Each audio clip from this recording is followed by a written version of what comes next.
Hello there, this is Cool Talk. Today we're going to analyze The Godfather. The Godfather is on many critics' list of the top best films of all time. For a while, it was the number one box office earner. There were two sequels that followed. It jump-started the careers of James Caan, Robert Duvall, Talia Shire, Diane Keaton, John Cazale, and of course, Al Pacino. It also was Marlon Brando's comeback film. It is heavily quoted by millions. It was the Best Picture Oscar winner of 1972, as was the sequel a couple of years later. Now we're going to analyze the film and explore why it's so compelling and try to answer the question, is it really that good? What's the big deal? While it got rave reviews back in 1972, not everybody liked The Godfather. Some critics found it too dark, too slow, overblown, pretentious, violent, stoic, static, a drag. And I'm not very surprised when many millennials today see it and find it overrated. And a lot of people did not predict that The Godfather would win Best Picture that year. It had 10 Oscar nominations, but several predicted that the movie Cabaret would win Best Picture. And during the Oscars, at first, The Godfather only picked up 2 awards. The first one was Marlon Brando for Best Picture, but he didn't show up. He was protesting the treatment of Native Americans in Hollywood. The second Oscar was for Best Adapted Screenplay for Francis Ford Coppola and Mario Puzo. Many would probably be surprised that Francis Ford Coppola did not win Best Director for The Godfather. Instead, that went to Bob Fosse for Cabaret. The musical score of The Godfather by Nino Rota, one of the most famous soundtracks of all times, also did not win. That also went to Cabaret. Best Supporting Actor nominees from The Godfather, Robert Duvall, James Caan, and Al Pacino, they all lost. A Supporting Actor award went to Joel Grey for Cabaret. Cabaret also won Best Actress for Liza Minnelli, Best Cinematography, Best Film Editing, and Best Sound. Yet somehow, at the end of the evening, it was The Godfather that picked up Best Picture, and I'm glad it did. Okay, a little backstory. The Godfather was based on a novel written by Mario Puzo. Puzo was born in Hell's Kitchen in 1920. He came from an Italian immigrants, and he served in the U.S. Army in Germany during World War II. He married a German woman, had 5 kids.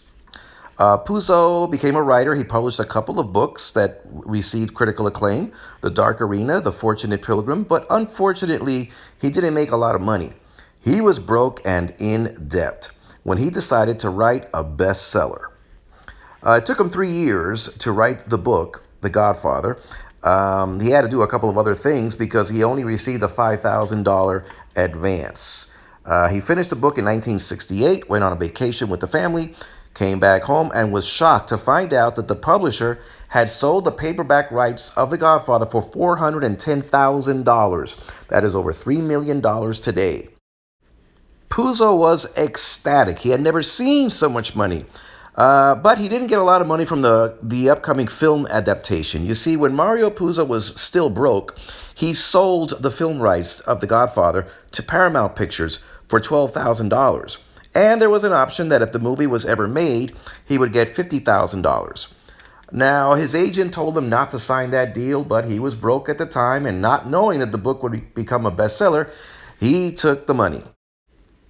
Now, Paramount had reached out to actor Warren Beatty. They wanted him to play Michael Corleone, produce and direct the film, but he turned it down. So Paramount reached out to Francis Ford Coppola. They hired him. Now, Francis Ford Coppola had won an Oscar for Best Screenplay for Patton. He had already directed a handful of films, and he had a promising career ahead of him. He was also hired to adapt a screenplay, and Mario Puzo was hired along with him.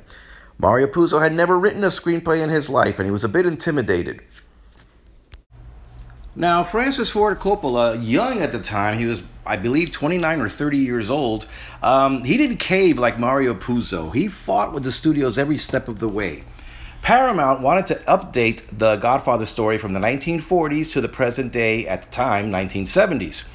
They wanted modern jazzy music instead of that romanticized Sicilian touch that Nino Rota brought to the project.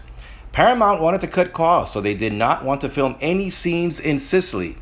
Coppola battled with them every step of the way. Now, Paramount especially did not want to hire Marlon Brando. They wanted Ernest Borgnine, Burt Lancaster, Laurence Olivier, Anthony Quinn, Paul Scofield, George C. Scott, even Frank Sinatra or Orson Welles, but anybody except Marlon Brando, who had a reputation for being difficult. Coppola insisted, and finally Paramount said, "Okay, fine, but he needs to do an audition." An audition for a man of the caliber of Marlon Brando, that's an insult. So what Coppola did was, he told Brando they would do a makeup test, and they played the part with the makeup on. He filmed it, and that became Marlon Brando's audition, and he got the part. Now, Paramount especially did not want Al Pacino to play Michael Corleone. They were not impressed by him at all. Now, Pacino had only done, I believe, one, possibly two films before The Godfather. Nobody wanted him. As I mentioned before, they wanted Warren Beatty. They were also considering Robert Redford, Dustin Hoffman, Jack Nicholson, Martin Sheen, David Carradine. Coppola had to fight for Pacino, and Pacino thought he was going to get fired every single day. Now, before James Caan landed the role of Sonny, other actors that were being considered were Robert De Niro, Anthony Perkins, and Burt Reynolds. In the role of Kay Adams, which went to Diane Keaton, being considered were Mia Farrow, Julie Christie, and Karen Black. Before Robert Duvall landed the role of Tom Hagen, Paul Newman was being considered, as well as Steve McQueen, Martin Sheen, believe it or not, Elvis Presley, and Peter Falk, who later along became famous on the TV show Columbo. Now, Sylvester Stallone auditioned for the role of the abusive husband, Carlo. Of course, he didn't get the part, and neither did Olivia Hussey, who auditioned for the role of Apollonia. Okay, so in the end, Francis Ford Coppola won the battle. He created his vision. He didn't get fired, and he and Mario Puzo got Best Screenplay Oscars, and the rest is history. Now, why was the movie so successful? Well, let's talk a little bit about that. In the past, in movies that involved James Cagney and Humphrey Bogart and Paul Muni, in gangster films, the gangsters in the end always lost. It doesn't matter how popular or compelling they were. In the movies, in Western outlaws that were portrayed in The Wild Bunch and Butch Cassidy and the Sundance Kid, at the end they had to either die or go to jail. A recent gangster film of the time, Bonnie and Clyde, same thing. Yes, they were cute and popular, but crime does not pay. But in The Godfather, crime pays pretty well, and the Corleones became our heroes. This was a first. Now, The Godfather relied a lot, pretty heavily on violence, and this was a concern. Now, in Wild Bunch and Bonnie and Clyde, the violence is pretty heavy as well, but it's stylized. And before I go on, if you haven't seen The Godfather, go over and see it, and then come back and watch the rest of this video, because I'm going to give away a lot of spoilers. Going back to the violence issue, in The Godfather, a lot of the violence is underplayed because the movie moves languidly, it's romanticized, it's slowed down. And with a few exceptions, there's not a lot of drama in the deaths that occur here. Even in the death of Don Vito in the garden, he's a major character in the story, and yet there was not a lot of music, no tears, nothing like that. It was just part of the story. Al Pacino said that part of the allure of The Godfather is that we all wish we had a rich old man who was our friend, who we could turn to, who could solve all our problems, and that if we had any enemies, he would take care of them for us. And it's a fantasy, but who wouldn't want to have a friend who could make all your problems just disappear? Now, it's probably sexist to say that The Godfather is more of a guy's movie. I know a lot of women that love The Godfather, but it's mostly the men who quote the film and secretly wish they could be in that circle. The Godfather was a cinematic definition of masculinity at the time. Today, men have become more sensitive, and even Tony Soprano has to go see a therapist. What would Don Vito say to Tony if he went up to him saying he was depressed? I don't know what to do. You can act like a man! What's the matter with you? Is this how you turn out a Hollywood Pinocchio that cries like a woman? No, men wanted to be like James Bond, the guy who's in control, the man who could get away with anything and solve all the issues. Now, of course, James Bond is even a bigger fantasy than The Godfather. But men wanted to be like the Corleones, rich, untouchable, patriarchs of the family, all powerful, always in control, doing as they please. It's a fantasy, but it's one that's often adhered to. For Don Vito to be a real man, you had to be a family man. Take care of your family. And if you had an enemy, well, don't fly off the handle and do something stupid. You get your revenge, but take your time. Now, in the book, Fredo was a little bit different. Yes, he was weak, but he started out in the book pretty tough. And when he started working in the casinos, he was like the Sam Rothstein character from the film Casino. Eventually, Fredo in the book lost his nerve as soon as he saw Don Corleone gunned down in front of him. Fredo marries, I forgot her name, but he marries this Hollywood movie star. He married her basically for her looks. It's a way to say, look what I got. She was a trophy wife who caused him a lot of misery. If you look at Fredo's brothers and adopted brothers, Sonny, Michael, and Tom, they didn't go that route. Their wives were attractive, but they went for the more motherly, homey type. Now, it's telling that by part two, Sonny had passed away, had been killed actually, and then Fredo, Connie, and Michael had married Americans. A second generation group of Americans. The family was shying away from the Italian touch. More about that later. But going back to masculinity, a lot of men reasserted themselves as real men during World War II. Now, Don Corleone didn't see it that way. His way of asserting himself was to take care of his family and not be a fool. Now, Clemenza was so secure in his masculinity that he didn't mind cooking and taking care of the men and spending the day in the kitchen. He enjoyed it. Now, Sonny was a womanizer and pretty much the alpha male in the bunch, pretty violent, but Luca Brasi wasn't even thinking about being a man because he was a monster. He was such a monster that the other families had to get rid of him first before even attempting to go after Don Vito. Hollywood producer Jack Waltz was so concerned about his own masculinity that he did not want to look ridiculous. Those are his own words. So what did he do? Instead of hanging up the spurs in his old age, he started going after young girls. Now, in the novel, Sonny, yes, he was a hothead, very reckless, and his careless words started the war, but he was more intelligent than he seemed like in the movie. In the movie, the way he was framed, the film makes him look more reckless than usual, but if you observe the scenes carefully, you could see and argue that Sonny was right all along. The drug deal wasn't a bad deal if you were looking to make money. And Sonny probably would have won the war against the five families if he hadn't gotten killed. Now, while Tom Hagen, not a wartime consigliere, didn't see the danger around the corner and kept stalling Sonny. Sonny wanted to steamroll his enemies into submission like a Civil War General Sherman. He may not have been a good Don in peacetime, as Don Vito himself said, but he was the best during wartime. And even the Don said to Tom Hagen that Tattaglia would never have been able to outfox Santino. Let's talk cinematography. Cinematographer Gordon Willis used shadows to portray the darkness of the souls of the characters. Very low lighting forced us to lean in and pay attention. And when the actors were silent, we had to interpret what wasn't being said. We had to think like a Corleone. And if we were not part of the circle, we were outside in the brightness. No shadows. Not even Michael Corleone, who at the very beginning was shown outside in the sunlight. No shadows around him. Not at the beginning, anyway. Now, Marlon Brando, you never even see his eyes very well, even when he's not in the shadows. He remains an enigma. We don't know much about him until the flashbacks that take part in Godfather Part 2. Vito had lost his entire family by the age of 12. Now, this void haunted him to the point of saying that family is the most important thing. Family was more important than power, more important than government. And Vito also, besides protecting his family, he valued his friends. It was the poor peasants of Sicily who smuggled him out of the country to save his life. Vito values people. However, Vito, in protecting his family, actually put them into further danger. It didn't matter how many politicians and judges and lawyers and money he had in his pocket. He could not stop the criminal enterprise that he helped create. Now, tragically, Michael isn't about family. He is about power.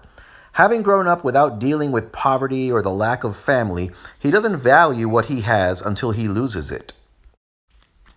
The cinematographer casts the other characters in shadow as well, but Sonny and Tom are sometimes half lit or half shadow, half not, as if they didn't quite fit. So neither Sonny nor Tom nor Fredo would take over. It would be Michael, who by the end of the movie was entirely cast in shadow like his father. And even Kay Adams, who is horrified by Michael's actions, she's also cast in shadow. She's horrified by his actions, but she's also complicit. In the 1980s, Mario Puzo wrote another book, The Sicilian, and in that book, Michael Corleone makes a brief appearance. It's an appearance that he had when he came back from Sicily before he became the Don. And Michael is still a little bit idealistic, but he's lamenting the loss of that idealism, loss of his humanity.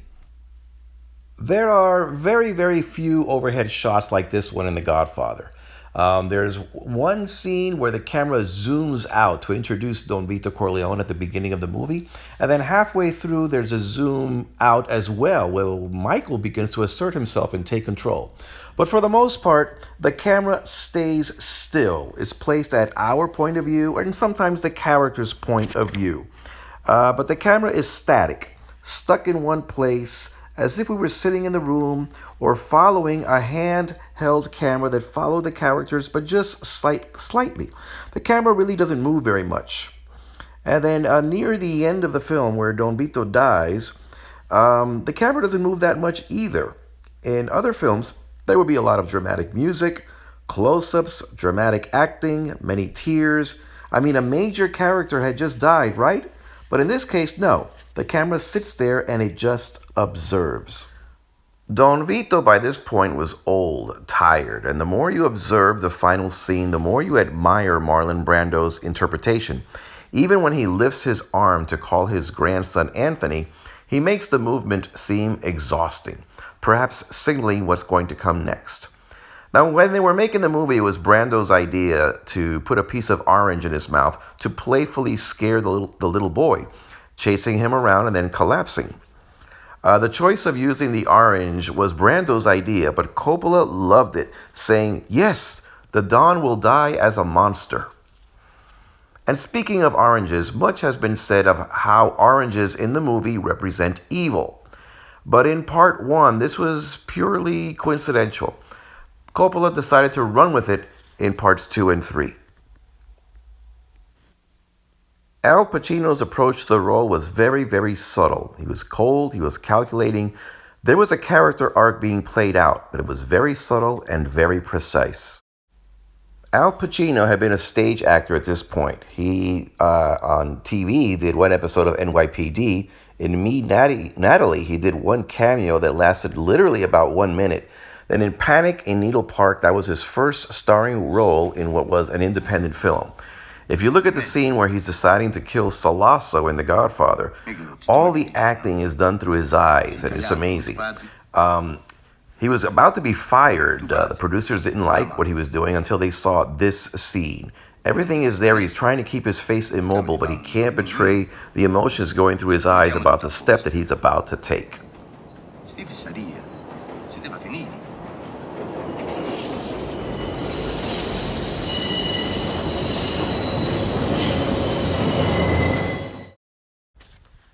Now, Michael Corleone is clever, but not as clever as he sometimes thinks he is.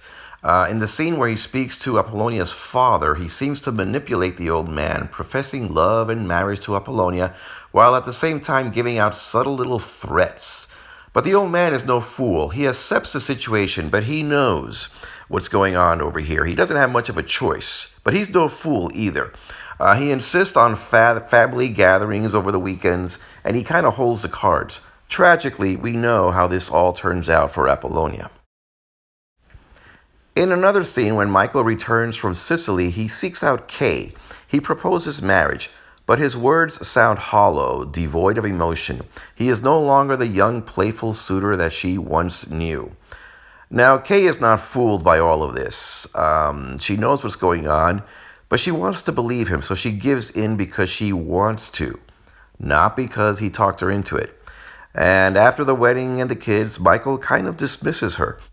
He sort of thinks he has what he wants. He has his wife, he has his kids. He doesn't realize that the family is slipping away. They are together because Kay is still deceiving herself. In the scene where Luca Brasi professes his loyalty to Don Corleone during the wedding, the actor Lenny Montana, who was really a retired wrestler, well, Montana was so nervous he could barely get the words out. He was blowing his lines. He was very, very nervous. Coppola was frustrated and told Montana, sit outside and rehearse your lines. But then Coppola got inspired. He had a camera set on Montana, filming him outside rehearsing his lines. Then they filmed the scene again with Montana inside speaking to Don Corleone, and the way it came across is that Luca Brasi was in character, so nervous he could barely get the words out. Coppola, being creative, took a bad scene and made it better. The costume designer Anna Hill Johnstone did a fine job on The Godfather, but we're going to focus on Kay Adams and her character and how the clothes enhance the story. When we first see Kay Adams, she's wearing reddish colors at the wedding, which kind of separates her from the rest of the crowd. She continues to wear red during the other scenes. She doesn't fit with the Corleones. But Apollonia in her burgundy dress, she contrasts very, very well with the earthy tones of the hills of Sicily that are behind her. Michael and her fit. Later on, we see Kay Adams in an even brighter red outfit at the Corleone compound. Again, she doesn't fit in. She stands out. However, later on, when she and Michael reconcile, they are both wearing dark colors. She is being sucked into this Corleone world, and she will never wear the bright colors again. Nino Rota's music for The Godfather includes some of the most recognizable compositions in the world. It's used to show nostalgia and even introduction to the characters. The music, the Godfather Waltz, that includes a trumpet solo that's used to introduce Vito, is later used to introduce Michael when the torch is passed. Now, after Vito gets shot, in the scene where Michael visits him at the hospital, this is the darkest hospital that I've ever seen, we're forced to follow Michael, to be with him and to think like him as he rushes through the hallways. The music is blaring in the background. We see empty rooms with half-eaten sandwiches. We realize Vito is in danger. Now, there's a shot right over here where Michael is kind of half in and half out, signaling the transition that's about to come. Michael enters the room, holds Vito's hand, and says, I'm with you now, and a tear rolls down Vito's cheek. Now, in the garden scene, the music is played again, very, very slowly, very lightly. It builds up. Now, this scene was originally not in the movie. What had happened was the movie was already filmed, but Coppola felt that the story was a little bit overloaded. It needed a quiet moment. So he saw this while they were editing. So he added the quiet garden scene. And in that scene, Vito laments how things turned out. Coppola's instincts were correct. The audience got to relax and observe. Vito is feeling old, weak, guilt-ridden, and expendable. Now, Michael is reassuring him, but it doesn't help very much. Vito wants to control things, but it's obvious that Michael will call the shots now. The scene is very nice, but it also gives us one important piece of information. Vito tells Michael that whoever approaches him for a meeting is going to be the traitor. And a few scenes later, at Vito's funeral, the audience is thinking like Michael, observing all the characters, wondering who is the traitor. Many fans speculate as to what the roses in the movie represent. Do they represent death, blood, or what's near to Vito's heart? I mean, the rose was the only thing in color on the movie poster. And in the very first scene, Don Vito is wearing a rose, and it kind of calls our attention, centralizing him on the frame. I don't really think the rose symbolizes anything, but Coppola isn't telling us. I had mentioned how the movie is mostly quiet, but there are some dramatic moments where Coppola does zoom in and use a lot of music. And when it happens, it packs quite a punch.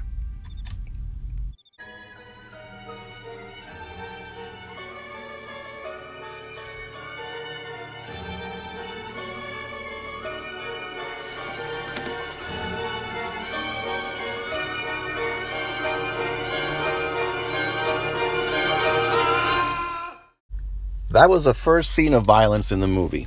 Now, later on in the baptism scene, the camera again doesn't really move, but the shots increase. It's edited faster and faster.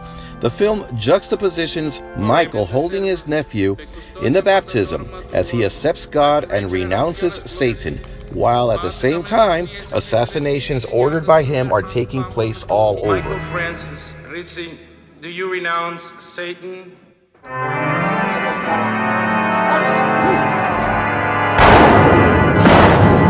I do renounce. The audience is able to connect the dots. And the hypocrisy in this scene is overwhelming. But at the same time, we're able to see that what in a conventional film would have taken several scenes, here takes less than 5 minutes. And we connect it all to Michael.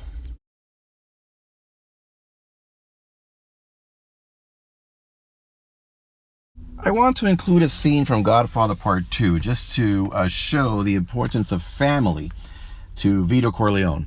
Now, Vito in this scene that I'm about to show has just gotten fired. He's a poor man who was working in a grocery store, but he arrives home and looking at his wife, bringing her a pear, and she is so happy and grateful, he feels like the richest man in the world. This man, at this point in his life, before he turned to crime, had his priorities in order.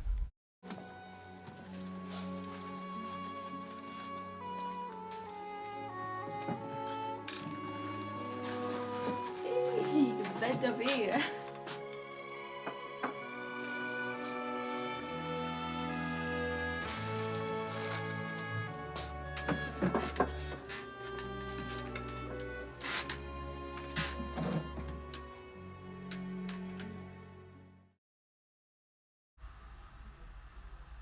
It must have been a disappointment for Vito to see his two oldest sons, Sonny and Fredo, become womanizers. But we connect to the Corleones because most of us have families. And in The Godfather, family is everywhere. It is Connie's wedding that brings the initial cause for celebration. Everybody is there. Everybody is celebrating. Now, throughout the movie, babies are crying at inopportune moments. Tessio dances with his granddaughter. Vito dances with his daughter. Michael tells his father that little Anthony is reading the funny papers at 3 years old, and Vito smiles. I suspect that it is the family that stops Vito from entering the drug business. If Vito had no family, being a gangster, he may have accepted Sollozzo's initial offer. Love of family got in the way of his criminal activities. These two things do not mesh, and so Don Vito was shot. And down the line, well, Sonny was killed. Now, I have to say, in reference to Sonny, we could always say that his recklessness, his hot temper got him in trouble, but also his love for his sister got in the way, his emotions, his love. So again, family, criminal activities do not go together. The very first line in the movie The Godfather is, "I believe in America. America has made my fortune." Vito leaves Sicily at the age of 12. And he sees the Statue of Liberty, believes that America is a haven. But pretty soon he finds out that the bosses in Little Italy, New York, are just as bad as the ones in Corleone, Sicily. Bonacera, an immigrant as well, raised his daughter in the good American way, opened a business, paid his taxes, broke no laws. But when his daughter is assaulted, the American judicial system failed him. Michael Corleone, who also broke no law at a certain point in his life, fought for his country, but when he asserts himself and justifiably defends his father, a police officer breaks his jaw. And remember this shot. When Clemenza kills Paulie, in the background you can see the Statue of Liberty. That is no coincidence. Coppola is trying to tell us something about the American dream. The American dream has gone sour. The Italian immigrants who came to America went to New York City at the beginning of the 20th century. They set up Little Italy, where they continued with their European Catholic ways. They spoke Italian, had Italian weddings, had Italian customs. The very next generation broke away from that. As mentioned, Vito and Mama Corleone's kids mostly married Americans. And even though Michael goes through a rite of passage in Sicily, where perhaps he would have been happy living the simple life with Apollonia, as soon as he returns, he tells Kay that his father's ways are over. Don Vito can build a little garden in his yard and bring a little piece of Sicilian to his life. But those days are gone. In Sicily, Fabrizio yells out to some American soldiers, "Take me to America!" It's the dream of the world fed by Hollywood lore. Come to the land of opportunity, but few realize they could lose a lot in the process. The immigrant, when he returns home, is often received as a success, as a hero. Everybody is out there to see him. And for the immigrant, it's a good feeling. They feel loved. They're returning home. It's a validation of their sacrifice. But it's also somewhat of a sad moment when they realize that what they left behind can no longer be. Now, the second generation, like many immigrants that come here, go west, as the Corleones did, setting up their station in Nevada. Now, Don Corleone in his old ways would have meetings with others, and they would sit in a circle, and if they had any differences, they would settle their differences with a hug and a handshake. If you look at Don Corleone's office, the desk is pretty much empty. There's only one chair in front, and that's for the person who's asking for a favor. He gets to sit there and sweat. When Michael Corleone starts calling the shots, he brings in more chairs. It starts to take more and more of a corporate feel. He starts bringing in a lot of books. And by the time he moves his office over to his new home in Nevada, the transition is complete. It is now a corporation. Years later, Michael would turn his back on his country and his family in trying to consolidate his power. He goes out into international waters and with a bunch of other gangsters, even figuratively carves up the map of Cuba on a birthday cake. So, the Corleones, it's kind of hard for second-generation Americans to remain loyal to country and family. It's hard to remain true to both. It's especially hard to be at ease in the old world and the new world. Vito would give favors. Michael would refuse favors. Vito saw transactions as personal, while Michael saw them as business. And eventually, Michael ends up losing his family. But it's telling that among the first generation, there's still a tie to the old country. When young Vito returns to Sicily, he gives one of his relatives a gift, and it is a miniature Statue of Liberty. He still held on to the American dream. Now, before we conclude with this video, I'd like you to, contemplate watching my other videos, subscribe, comment below, send me your likes or dislikes. I'd like to hear them. Now, the cast and crew returned a couple of years later and filmed Godfather Part 2 and succeeded beyond expectations. It won even more Oscars, including Best Picture. Some say that The Godfather, Godfather 1, is a perfect film. Is it? Well, that's a matter of opinion. But I'm going to quote what Mario Puzo said. Mario Puzo said that he didn't consider himself a writer, that he considered himself a storyteller.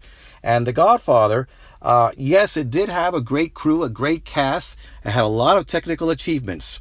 But in the end, it was a great story.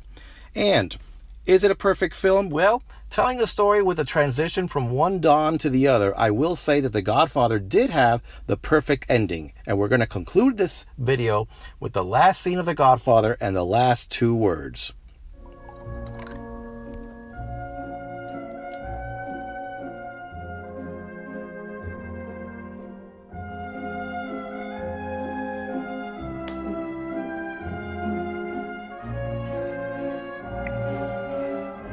Corleone.